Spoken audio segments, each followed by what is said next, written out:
Hall of State. Beyond the Esplanade stands the Hall of State, built as a structure to complement the pool and two buildings. The T-shaped museum currently serves as the home of the Dallas Historical Society. The organization was founded by George Deely, the vice president and general manager of the Dallas Morning News, with the help of 100 members in March 1922. After receiving its charter from the government, the society focused on its main goal of preserving local and state history through the collection of artifacts and literature. It also wanted to broaden the public's awareness of the rich past using its acquired resources. The organization originally held its meetings and stored its collections at one of the many libraries at Southern Methodist University. This changed in 1938 when the city of Dallas agreed to rent the Hall of State from the Texas government, then handed the responsibility of operating the building to the Dallas Historical Society. In 1977, the rental agreement came to a close when complete ownership of the facility was given to the city. The Hall of State currently serves as a museum and research facility. Making sure that the place continues to carry out these functions, the Society has over 8,000 books and 13,000 objects. The collection of artifacts include blueprints, maps, periodicals, journals, artwork, photographs, and historical memorabilia. In addition to putting them on display, the Society uses them for educational outreach programs. School children can take tours of the building, while adults can use its extensive library for research or reserve space for a special event. Regardless of age, people can visit the museum for free. The Hall of State, however, did not begin as a museum. It started as the centerpiece of the Esplanade during the Texas Centennial Exposition. To emphasize its importance, George Dahl placed it at the top of the pool and its two neighbors. Construction began in 1935 and finished in September 1936, 3 months after the expo started. The structure would have been ready by the grand opening, but difficulties with the indoor decoration prevented its availability to the public. When it opened as the State of Texas building, it became the most expensive building in Texas per foot, thanks to its large price tag of $1.2 million. The limestone structure was 1,500 foot long and sported classical and Art Deco architecture. The design of the entire building was done by a Texan named Donald Barthelme. Originally from Galveston, Barthelme attended the Rice Institute in Houston, but transferred to the University of Pennsylvania to complete his education. He worked as an architect in Philadelphia after he graduated in 1930, but he only stayed there for 2 years before returning to Texas. Donald worked on several projects, but his largest endeavor was the Hall of State. He continued designing and constructing buildings while serving as a teacher at the University of Houston. 4 lamp posts, 2 on the left and 2 on the right, mark the entrance to the terrace known as the Court of Honor. Each one has 6 bronze figures that represent the 6 nations that have influenced Texas. Standing in a circle on a concrete base, the handcrafted artwork depicts a Spanish conquistador, French aristocrat, Mexican general, Texas pioneer, Confederate leader, and American soldier. After passing these lamp posts, visitors walk along the terrace toward the main entrance. In the corner of this flat area, a bronze statue pays tribute to Robert L. Thornton. Born in 1880 near Hico, Texas, Robert began work as a store clerk after graduating from the 8th grade. He used this money to attend a business class, then became a traveling salesman in the region. He tried to start his own business twice and failed miserably on both accounts. Nevertheless, he refused to give up. Robert combined his financial resources with his 2 brothers-in-law to form a private banking company in 1916, which became responsible for the administration of the Dallas County State Bank. His success in the financial sector led to a 1-year term as the president of the Texas Bankers Association. Thornton soon became vice president of the Texarkana Flour Mills Company and United Fidelity Life Insurance Company. He also served as a director for Dallas Power and Light, Lone Star Steel, Southwestern Life Insurance, and the Dallas Hotel Company. In 1928, he organized a nonprofit organization called Industrial Dallas, incorporated to bring industry to the city. He became the president of the Dallas Chamber of Commerce in 1933 and remained there for 3 years. Robert played an important part during this tenure in making sure that Dallas became the location for the centennial celebration. After the grand event, he left the chamber and served as a director of the upcoming Pan American Exposition. In 1945, he served as the president of the State Fair of Texas for 15 years and received credit for making it the largest one in America. Robert Thornton became the city's mayor in 1953. During his 8 years in office, he expanded Love Field Airport and built a new city hall, library, and auditorium. He also helped in making the Forney Dam a reality, providing a new water resource in the process. Thornton died 3 years after he stepped down from his mayoral office. His deep commitment and many achievements led the local press to call him Mr. Dallas. In recognition for his service, the city council named 2 highways after the man who started life as a cotton farmer. Leaving the Court of Honor, visitors traverse the semicircular portico before entering the building. Concrete benches along the left and right wings allow people to rest near the Art Deco chandeliers. On the exterior of the wings, the names of historic figures in the state's past are carved in a frieze that wraps around the entire building. Each name is accompanied by a native Texas plant. Altogether, there are 59 Texans represented on the frieze. At the entrance itself, there are 4 pillars that reach a carving called the Symbolic Seal of Texas, designed by Bartholomew and sculpted by local artist Henry Lee Gibson. The bas-relief depicts a woman behind a shield. The woman is called the Lady of Texas, and the shield protecting her has the state flag's design. The lady holds a fire representing patriotism. Perched next to her, an owl symbolizes wisdom and holds a key that stands for prosperity and progress. Pecan leaves belonging to the official state tree decorate the background. The limestone columns leading to the bas-relief are placed in front of a mosaic layer of blue tiles representing a field of bluebonnets. In the middle, an 11-foot-tall statue of a Native American stands above the main door. Made out of bronze and covered in gold leaf, Tejas Warrior presents the role that Indians played in Texas history. The arrowless bow that the warrior holds in his hand symbolizes peace. The statue greeting visitors was the work of sculptor Allie Victoria Tennant. Born in Missouri during 1898, Allie made her first sculpture when she was only 8 years old. After spending most of her life in Dallas, she moved to New York City to study at the Art Students League. Tennant returned to Dallas and began making statues, fountain features, portrait busts, and other forms of sculptural art using bronze as her preferred medium. In addition to her work at the Hall of State, Allie Tennant provided her skills for the Dallas Aquarium at Fair Park, the James Butler Bonham Memorial in Bonham, and the Antonio Navarro Memorial in Corsicana. She later wrote columns for the Dallas Morning News and taught at the Dallas Art Institute.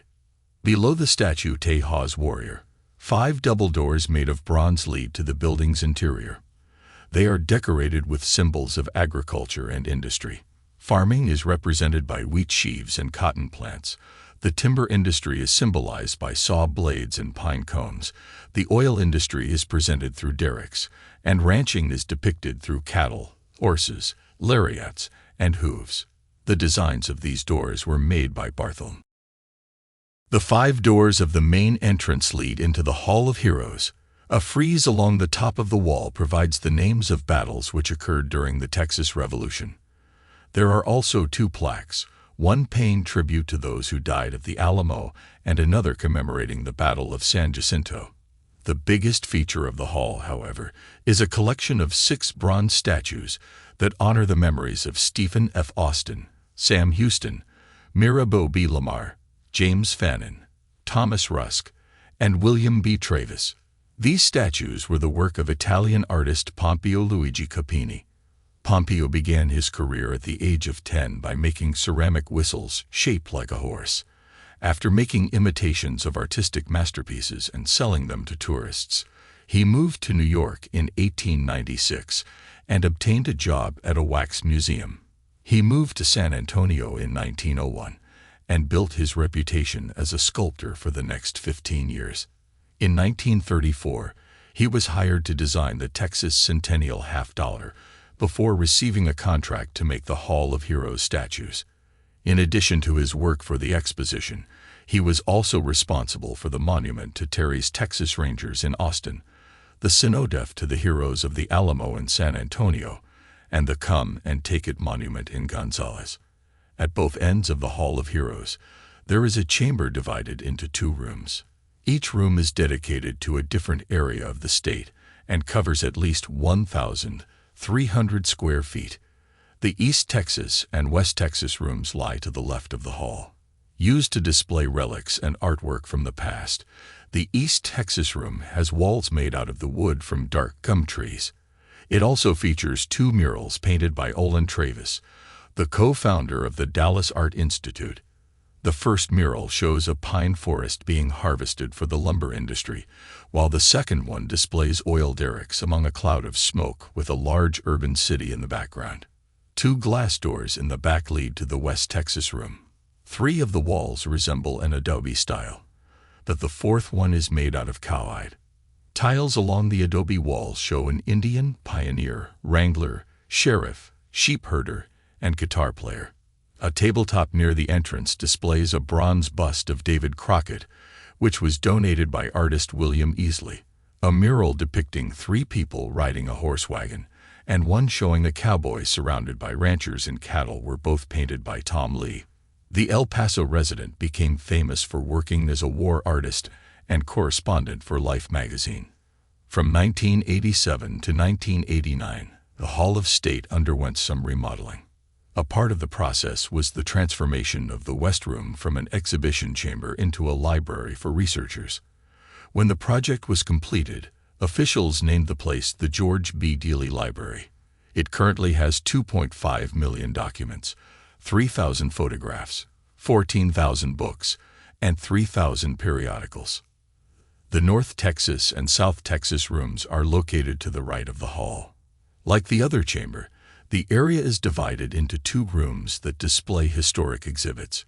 Photographs of the state's northern region, taken by Polly Smith, the one responsible for taking pictures for the exposition's marketing campaign, decorate the sides of the room. Above the entrance inside the chamber, there is a fresco painted on the wall's plaster. The local citizen named Arthur Starr Neendorf used his talents to make the artwork, which depicts a character named Old Man Texas. First imagined by John Knott, an editorial cartoonist at the Dallas Morning News, the old man is shown wrapping his arms around Dallas on one side and Fort Worth on the other with a family in the middle. The character is surrounded by objects representing different things. A farm symbolizes the area's agricultural industry, a plane and train stand as icons of transportation, a vault and ticker tape machine represent the financial and business aspects of the region respectively. The books in front of the vault stress the importance of education, and a turbine symbolizes the manufacturing industry. Along the walls between the windows of the South Texas room, there are 8 painted figures representing life in the region. They include a farmer, a grapefruit picker, a dock worker, a priest, a cotton picker, and a woman wearing a swimsuit. A craftsman named Lynn Ford made 2 wood carvings representing history and romance, both located above the entryway. On the other side, a mural painted by James Owen Mahoney Jr. shows a woman standing for the southern region of the state, with her surroundings symbolizing the riches of the land and sea. The Hall of Six Flags, more commonly known as the Great Hall, is the largest room in the building. Located along the center of the Hall of Heroes across from the main entrance, it covers 6,365 square feet and reaches a height of 46 feet. The ceiling is painted a variety of colors and looks like a carpet. In addition, an artist from Yale University named George Davidson hand-stenciled several patterns and 4 icons on the surface. The icons were Aztec-style representations of an armadillo, an abstract symbolizing land, an abstract symbolizing the sea, and a roadrunner with a rattlesnake in its beak. The floor below is made out of green Vermont marble and has 4 stripes of San Saba stone that begin at the entrance and end at the back. The floor also contains tiles that represent wildlife found in the state. On the back wall lies a large gold bas-relief that has a diameter of 12 feet, shaped like a medallion. It was made by Joseph Rainier, a professor at Yale University. The artwork has a large 5-pointed star in the middle. In each area between the points, there is a woman who represents one of the 6 flags over Texas. All of them have a shield with the appropriate symbols of the nation being honored. The neighboring walls of the gold medallion showcase 2 murals painted by Eugene Francis Savage. Born in Covington, Indiana, the artist spent his time studying in Chicago and Rome. He finished his education at Yale University and later served as a professor there.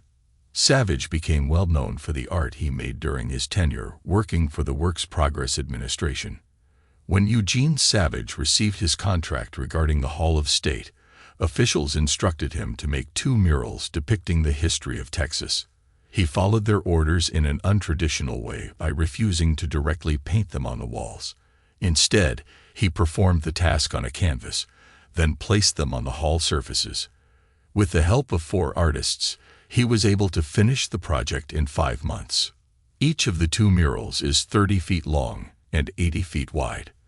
The one on the left tells the story of Texas from the Spanish explorers known as conquistadors to the Battle of San Jacinto.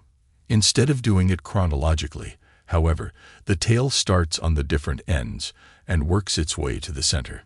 The mural on the right depicts Texas during its period of statehood. The left side shows various historical figures, 3 women representing the restoration of the Union after the Civil War, and the agricultural aspects of the state. The right side displays the various forms of industry like lumber and oil. At the center of the painting, the importance of education and its influence on the future is symbolized through a woman holding a torch in front of a group of children.